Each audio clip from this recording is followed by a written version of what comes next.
Thanks for the $15,000 venue deposit, sis. Brad and I will have the perfect wedding now, she texted. What she didn't know, Brad's company was mine, his apartment was mine, and tomorrow, she'd learn everything was mine.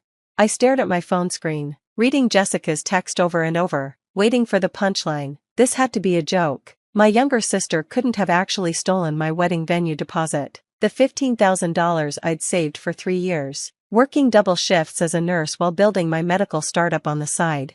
But the screenshot she'd sent of the venue's confirmation email, transferred to Jessica Martinez and Brad Coleman, told me this was real. My name is Isabella Martinez, and at 31, I thought I'd seen the worst of my sister's selfishness. Growing up, Jessica was always the golden child, pretty, popular, and perpetually playing the victim. While I worked my way through nursing school, she partied through community college. While I saved every penny, she spent mom and dad's money like it was endless. But stealing my wedding deposit? This was a new low, even for her. I called the venue immediately. Rosewood Gardens. This is Patricia. Hi Patricia. This is Isabella Martinez. There's been a mistake with my deposit. Oh, Ms. Martinez, your sister just left. Such a sweet girl. She explained the situation. How you'd gifted her the venue as an engagement present. How generous. I didn't gift her anything, I said through gritted teeth. That deposit was stolen. Patricia's tone shifted. Well, she had all your information, your confirmation number, your password. She said you were there with her earlier but had to leave for a medical emergency. Look, I'm sorry, but without proof of theft, the transfer stands. It's in our contract. I hung up, my hands shaking. Jessica had played this perfectly. She knew I used the same password for most things, our childhood dog's name. She knew I kept important documents in my home office. She'd been there last week, crying about Brad losing his job, and I'd comforted her like always. While I was making her tea, she was stealing my future.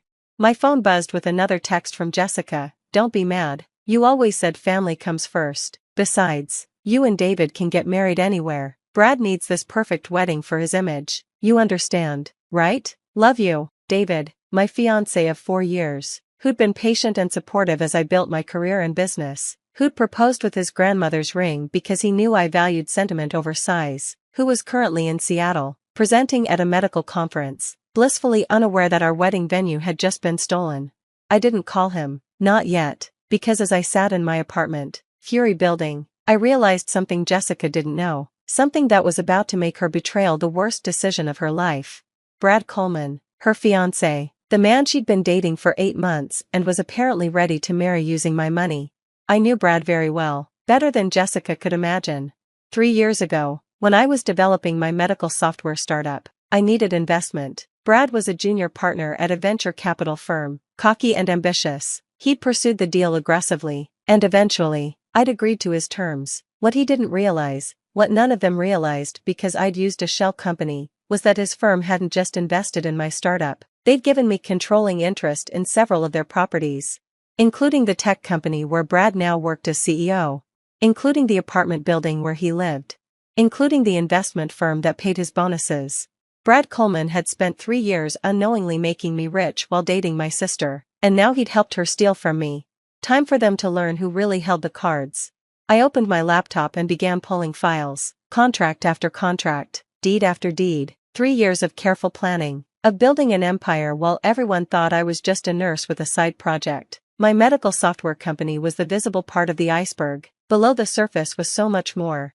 First, I called my lawyer, Diane Chen. I need you to execute Operation Clean Sweep. All of it? Diane sounded surprised. That's 23 properties and 4 companies. All of it. Start with Coleman Industries and 1547 Park Avenue. Brad Coleman's company and apartment building? The very same. Diane whistled low. He's going to lose his mind when he finds out. When do you want to pull the trigger? I checked the date. Jessica just stole my wedding venue for her wedding to Brad. It's in 6 weeks. Let's give them 5 weeks to plan everything. Send invitations. Order flowers. Then we strike. Brutal. I love it. I could hear Diane smile. I'll have the papers ready by morning. Next, I scrolled through my contacts to Martha Coleman, Brad's mother. We'd become friendly over the years, though she had no idea I was the shadow investor in her son's life. She thought I was just a nurse who'd helped her through a health scare. Martha, it's Isabella. I have some news about Brad and Jessica. The next 5 weeks were torture and theater combined. Jessica threw herself into wedding planning with my money. posting constantly on social media. Can't believe I found my dream venue. #blessed #future Mrs. Coleman. She had the audacity to invite me to her engagement party. I attended, wearing a simple black dress and a smile that didn't reach my eyes. "Bella," she squealed, throwing her arms around me, "isn't this amazing? Look at the ring Brad got me." The ring was enormous, easily $50,000. I recognized it from the jewelry store next to Brad's office, the one in the building I owned.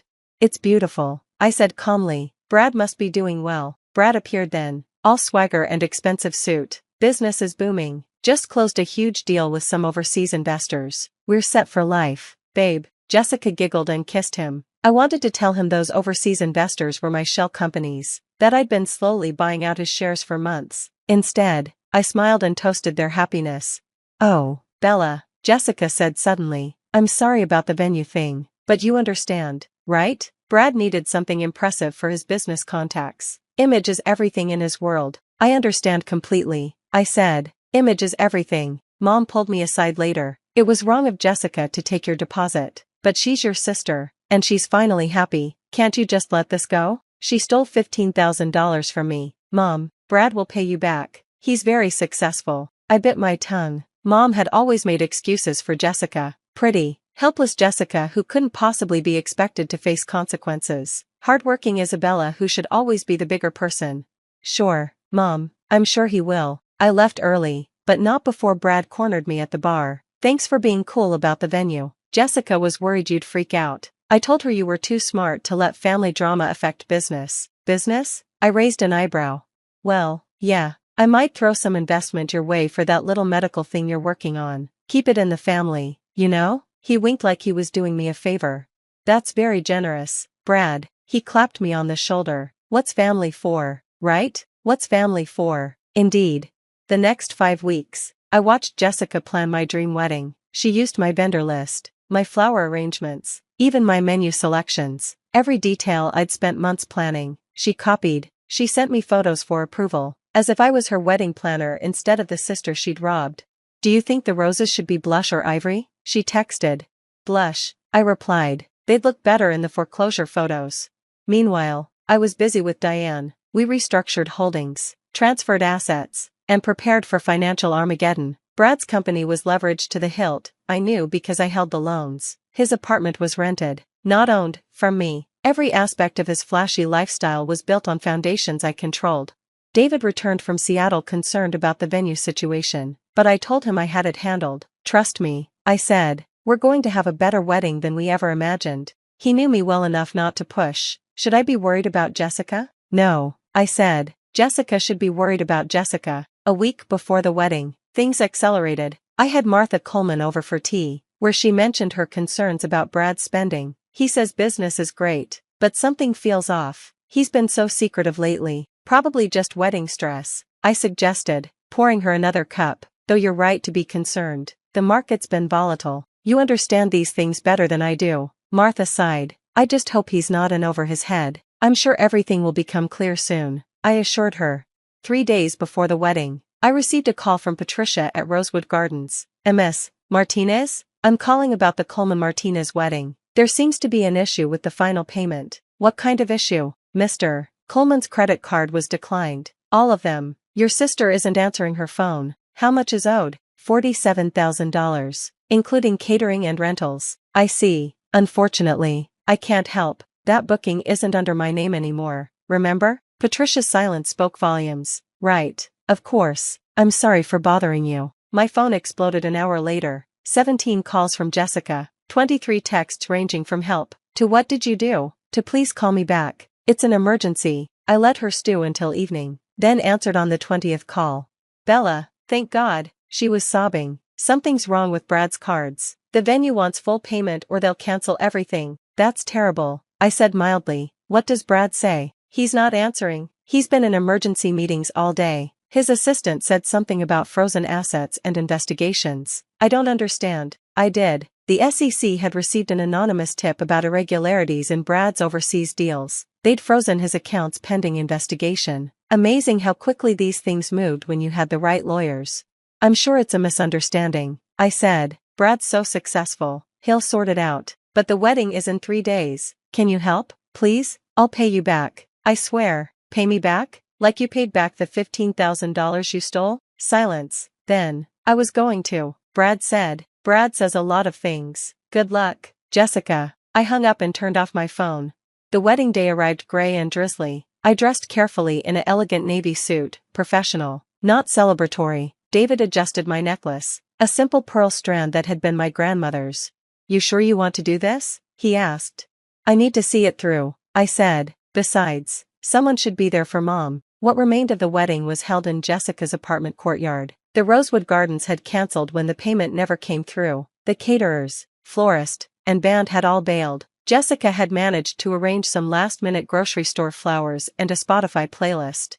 About 30 guests showed up out of the original 200. Most of Brad's business contacts had mysteriously urgent commitments after news of the SEC investigation broke. Jessica looked beautiful but hollow in her designer dress, bought, I noticed, before Brad's cards were frozen. She kept checking her phone, probably hoping for a miracle. Brad looked like he'd aged 10 years in 3 days. His suit was the same one from the engagement party, but it hung loose now. Stress had carved lines in his face. Dearly beloved, the officiant began. I wondered if Jessica had paid him or if he was working on credit too. That's when the doors burst open. Not dramatically, this wasn't a movie, but the 2 men in dark suits who entered might as well have been wearing FBI signs. Brad Coleman? The taller one showed his badge. You need to come with us. You're under arrest for wire fraud, money laundering, and insider trading. The courtyard erupted. Jessica screamed. Brad's mother fainted. Mom grabbed my arm so tight she left bruises. I didn't do anything, Brad shouted as they cuffed him. This is a mistake. Tell them, Jessica. But Jessica was backing away, her face a mask of horror, the princess watching her castle crumble. As they led Brad away, his eyes met mine, and in that moment, he knew. I saw the recognition, the understanding, the rage. You, he mouthed. I smiled and gave a small wave. The reception, such as it was, dissolved into chaos. Jessica cornered me in the bathroom, mascara running down her cheeks. You did this, she accused. I don't know how, but you destroyed my life. No, Jessica, you destroyed your life the moment you decided to steal from me. I touched up my lipstick calmly. Did you really think there wouldn't be consequences? It was just money. I was going to pay you back. With what? Brad's money? The money he made from companies I own? I turned to face her. Oh, you didn't know? Coleman Industries, his apartment building, 3 of his major investors, all mine, has been for years. Her face went white. That's impossible. You're just a nurse. I'm a nurse who built a medical software empire, who invested smartly, who played the long game while you played dress up with stolen money. I headed for the door. By the way, Brad's apartment? The lease ends tomorrow. You might want to pack. Bella, please. She grabbed my arm. I'm your sister. Were you my sister when you snuck into my home and robbed me? Were you my sister when you laughed about taking my dream venue? I shook her off. Family means nothing to you except what you can take from it. Well, congratulations. You took everything you could from me, and now you get to live with the consequences. I left her sobbing on the bathroom floor. Outside, David was waiting with the car. How do you feel? He asked as we drove away.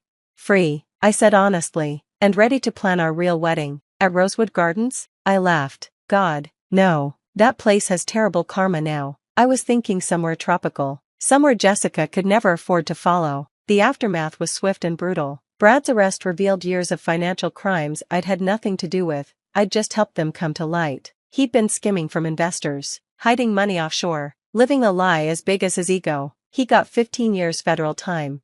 Jessica lost everything. The apartment, the ring, evidence, the designer clothes, bought with stolen funds, the social media lifestyle, hard to maintain when you're broke. She moved back in with our parents, working at a department store to pay legal fees.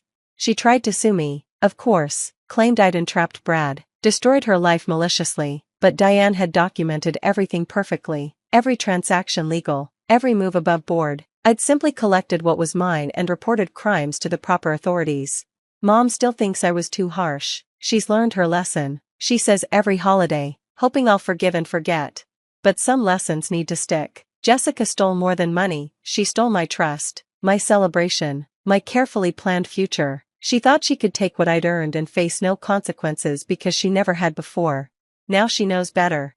David and I got married 6 months later on a beach in Turks and Caicos. Small, intimate, perfect. We used the money from selling Brad's company assets to start a medical foundation. It felt like turning something toxic into something healing. Jessica wasn't invited. She found out through Instagram like everyone else. She texted me a week later, "Your wedding looked beautiful. I'm sorry for everything. Can we talk?" I stared at the message for a long time, then I archived it without responding. Some bridges, once burned, light the way to better places, and I was finally exactly where I belonged, successful, loved, and free from family who only saw me as a resource to exploit. Jessica wanted my wedding venue, my money, my life. In the end, she got exactly what she deserved. Nothing. Retry. Claude can make mistakes. Please double-check responses.